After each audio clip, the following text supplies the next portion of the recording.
Welcome to the Laverne Church of the Brethren's weekly audio message. Here at the Laverne Church of the Brethren, we create a Christian community called by Christ to be inclusive, caring, and peace-minded. We affirm that people of any race, ethnic identity, gender identity, sexual orientation, ability, age, economic status, faith tradition, or life situation are welcome in our congregation. We believe in compassionate service, stewardship of creation, respect for diversity, and nonviolent reconciliation for differences among all people, nations, and faith traditions. We claim no creed but the New Testament as exemplified by the life of Christ. We strive to follow the way of Jesus. And through these efforts, we seek to grow ever closer to the mind and heart of God. And now let us ground ourselves as we enter into today's message.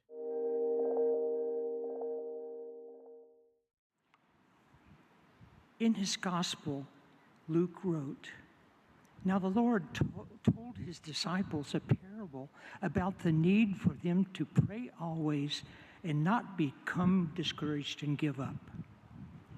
There was this judge in a certain city who didn't fear God or respect people.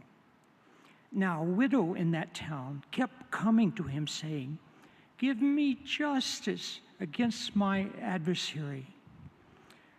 For a while this judge was unwilling, but later he said to himself, 'Even though I don't fear God or respect people, yet because this widow keeps pestering me, I will give her justice so that she doesn't wear me out and embarrass me by her persistent coming.'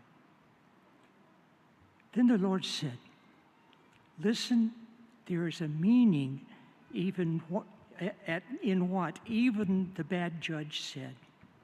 Will not God grant justice to his elect who cry out to him day and night? Will he delay helping them?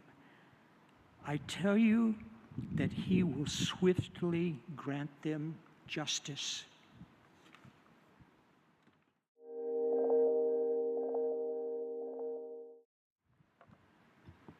For many parents with children, August and September, they're busy months. It's back to school time.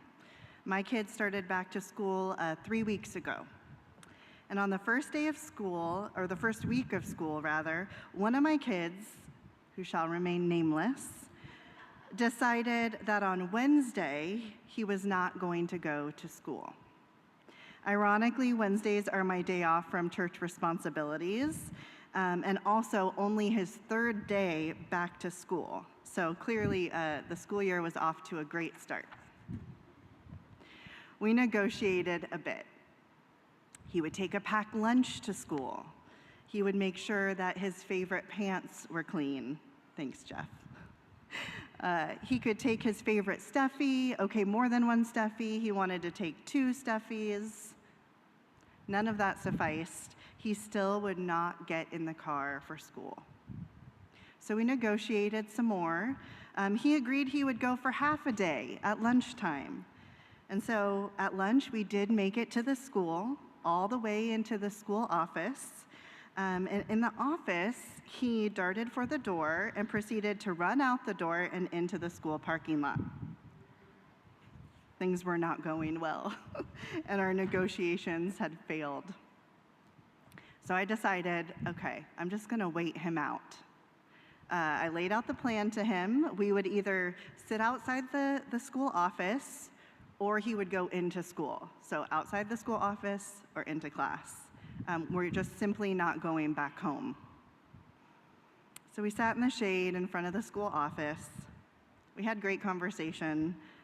He ate a snack from his lunch pail, and every 10 minutes or so I'd say, "Hey, so you ready to go into class yet?" And he would respond each time calmly, coolly, directly, "Mom, I told you I'm not going to school today." We did this for over an hour until I realized that my energy was waning, I hadn't had breakfast. It's lunchtime now.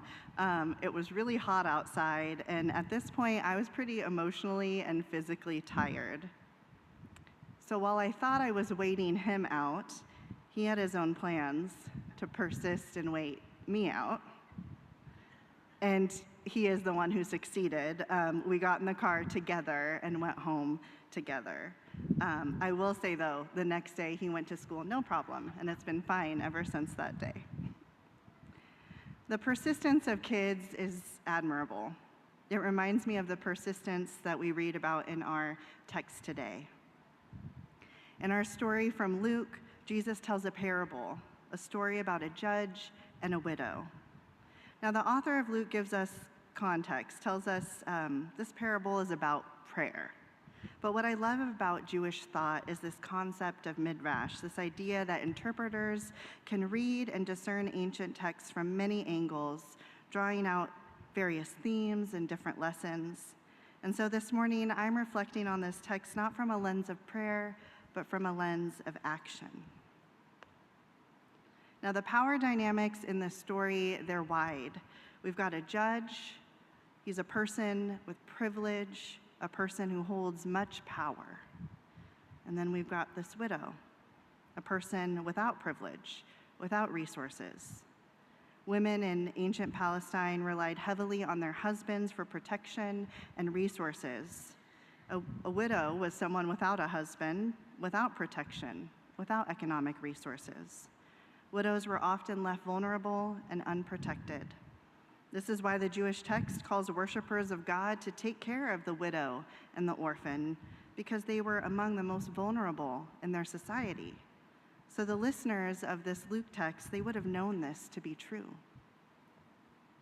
So we have this public servant, this judge who could care less about doing the right thing, doesn't care about God, doesn't care about people. And we have this widow, an unprotected class, who comes to him day in and day out to advocate for her cause. She wants justice. We don't know exactly what has happened here. The text doesn't give us the details. Maybe her child has been unlawfully detained, or she suffered some sort of abuse or wrong. Maybe she's evicted or displaced from her home. Perhaps someone has stolen from her. Whatever the allegations are, justice is what she's seeking. We do know this, though. This widow isn't waiting at home, sitting on her hands. In whatever predicament she finds herself in, she has gotten creative. She has thought of something to do. She's going to see the judge and demand justice. And when her first day of advocacy doesn't pan out, she gets up the next day and goes to the judge again, and again, and again, to the point of annoyance, the point of nagging.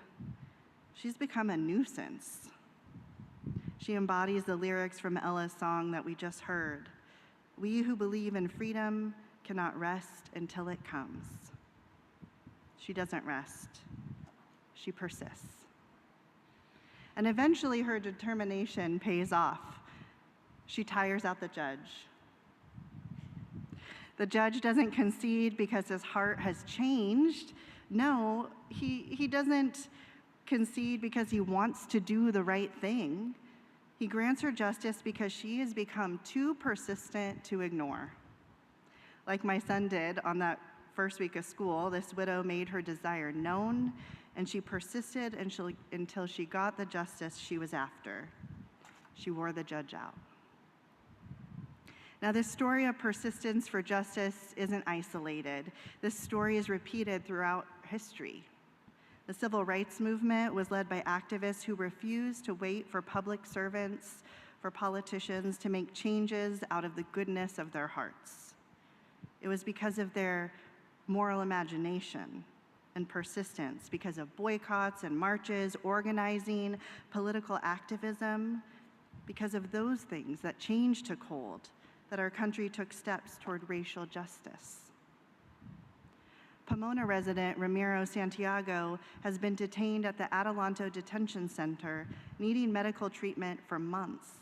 And finally, after the persistence of community members and organizations like the Pomona Economic Opportunity Center, he finally received medical treatment. Some of you were a part of that persistence, signing petitions, making phone calls, and advocating for his care. The right thing didn't happen by just sitting and waiting. It took people who are willing to keep showing up, and yes, wearing out those in power. Last week, Glenn invited us to do something, but this morning, I wonder if we might think for a moment about what that something is. Where might we offer persistence?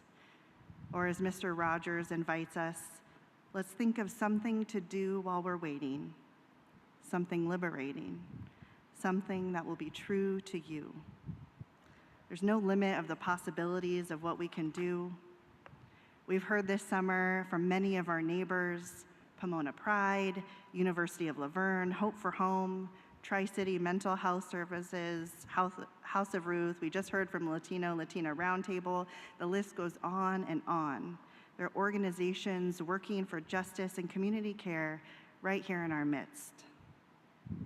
Pomona Pride reached out to me this week and asked if our church might host a World AIDS Day event in December, a small something that we as a church body can do.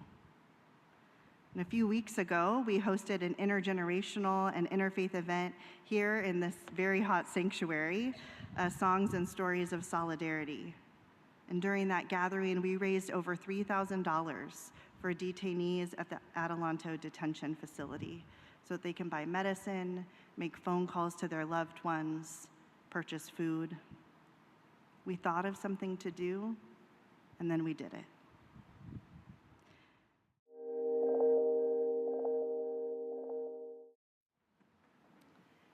As we leave here today, may we be inspired by the persistence of the widow who did not rest until justice was made manifest. May it be so with us. Amen.